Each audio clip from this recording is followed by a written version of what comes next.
Olympics. It's a very complex experience with Olympics. I think I started in year 5 and got off to quite a successful start.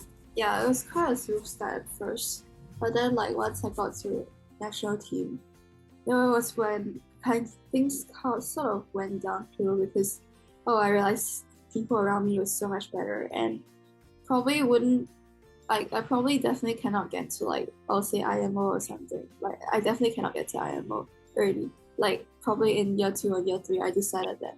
So like I definitely can say that Olympics taught me the most was how to let go. I can't say that.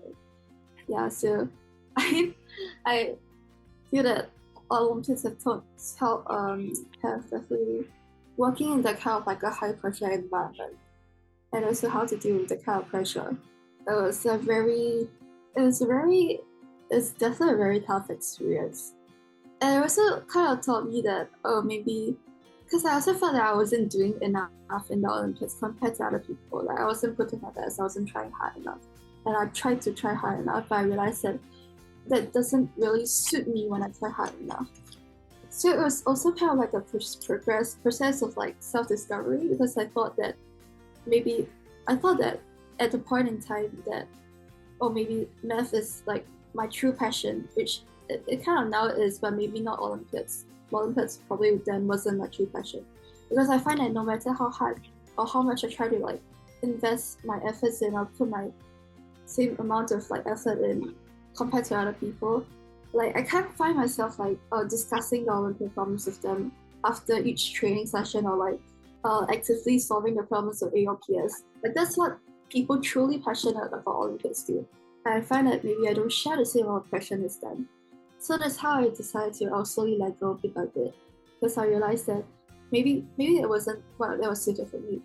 But in terms of like this is like the more individual aspect for about Olympics for me. But I feel that if I was to look at the more general aspect, because for Math Olympia in particular, the process to get to the top or get to IMO, which is like the supposed designated roadmap for like most Olympic students, it's a very tough and arduous process because you have to get through like 3 stages. Like you have to get the junior team, like the senior team, then like national team, and probably to get to each of the teams, you need like a few years at least. At least from senior team to the national team, you need a few years, and even when you get to the national team, it's not the end.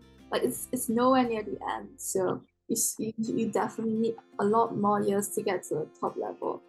And especially if you're not as gifted as other people are, and you need to put in a lot more hard work than other people do.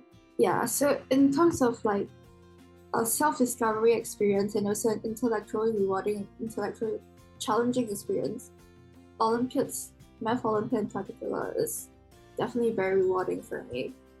And it also has taught me how to grow as a person, like in terms of character-wise, because I learned to deal with the kind of high-pressure environment. It also allowed me to like deal with my stresses and all my other challenges more independently because I'm able to because none of the stuff I face now are as like high pressure as like stressful as Olympics were in the past.